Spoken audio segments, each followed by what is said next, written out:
السلام عليكم حبايبي. النهاردة هنعمل مع بعض كفتة الفراخ بالبرغل. عملنا مع بعض قبل كده كفتة اللحمة بالبرغل، والحمد لله انها نالت على اعجاب كتير من متابعيني الحلوين، وداخلة دلوقتي على 2 مليون مشاهدة. بصراحة جربوها وعجبتهم جدا وقالوا لي هل ينفع تتعمل بالفراخ؟ تعالوا كده نشوفوا طريقة الفراخ ونقول بسم الله. اولا معايا نص كيلو من صدور متقطعة قطع صغيرة، نص كوباية من البرغل نقعتها في مية دافية من الحنفية لمدة نص ساعة. معايا هنا 5-6 فصوص من الثوم وبصلتين متوسطين، وكمان نص حبة من الفلفل الأحمر لو كبير، وشوية بقدونس، ومعايا هنا توابل ملح وفلفل اسود وبابريكا، كزبرة ناشفة، بهارات فراخ، وهيل مطحون، ومعلقة كبيرة من الدهن المفروم، عليه توم وعليه زعتر. انا بفرمه بحط عليه توم وزعتر بيبقى روعة. هنزل الاول كده بالبصل والثوم والفلفل الاحمر وكمان عليه التوابل واطحنهم حلو زي ما انتم شايفين. بعد كده هنزل بالبرغل مع كمية التوابل والبصل دي وهطحن كويس. الفلفل الاحمر هنا مهم جدا عشان يديني لون حلو للكفتة. خلاص خلطت كده البرغل والبصل والفلفل والثوم مع بعض بالتوابل. هبدأ اجيب الخليط كده في مصفى واصفيه كويس من السوائل اللي موجودة فيه. لازم نصفي الكلام ده كله علشان لحمة الفراخ او كفتة الفراخ ما بتبقاش عايزة سوائل كتير. رجعت الخليط تاني للكبة وهبدأ انزل عليه بقطع الفراخ واحدة واحدة كده وبالراحة. طبعا ممكن تفرمي اوراق مع صدور، يعني ممكن الاتنين.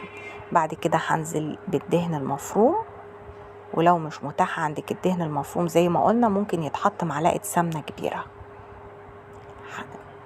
ضفت البقدونس، شوية بقدونس حلوين كده، وخلطتهم حلو قوي.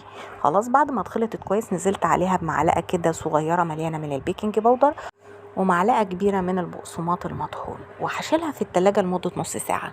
بعد نص ساعة هطلعها، هجيب بقى السوائل اللي احنا صفيناها من البصل، هحط عليها يدوب شوية زيت ومعلقة صغيرة من الصلصة. مش هحط توابل لان هي اوريدي نازلة بالتوابل بتاعتها من البصل. خلاص اللحمة جاهزة معايا كده. مسكت الصينية دهنتها شوية زيت حلوين او سمنة الموجود عندك، وهبدأ أدهن إيدي بالخليط وأشكل على الأسياخ. أسياخ الشيش طاووق العادية جدا. لو انتي حابة تسوي الكفتة بالأسياخ في الصينية، يعني ما تطلعيهاش من على السيخ، هيبقى صبع الكفتة طويل زي ما احنا شايفين كده، وهبدأ أضغط عليه بإيدي أعمل له شكل تعريجات كده زي ما انتوا شايفين، وهرصه في الصينية بسيخ الشيش طاووق كده.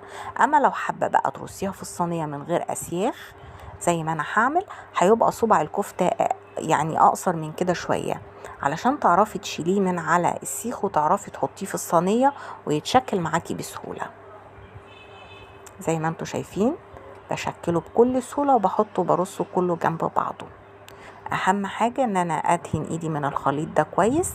الخليط ده بقى اللي هيديلي لون جميل جدا للكفتة، لان كفتة الفراخ بطبيعتها فاتحة شوية، فطبعا الفلفل الاحمر والصلصة اللي احنا حطيناها على الخليط ده هيديها لون حلو شوية. زي ما انتوا شايفين خلصنا الكمية كلها. هكون مجهزة الفرن درجة حرارة عالية في اول 10 دقايق. بعد كده هبدأ اوطي النار واسيبها تستوي براحتها، لا هضيف مية ولا هغطيها. نص ساعة هتكون جاهزة معاكي احلى كفتة فراخ هتاكليها، هشة من جوه وطرية من بره. انا متأكدة ان الطريقة دي هتعجبكم. اولا البرغل مش باين خالص فيها، عطاها قيمة غذائية عالية جدا. زودنا الكمية بالبرغل المغذي. حبايبي لو عجبكم الفيديو ما تنسونيش في لايك واشتراك، واشوفكم على خير ان شاء الله في فيديو جديد وبألف هنا.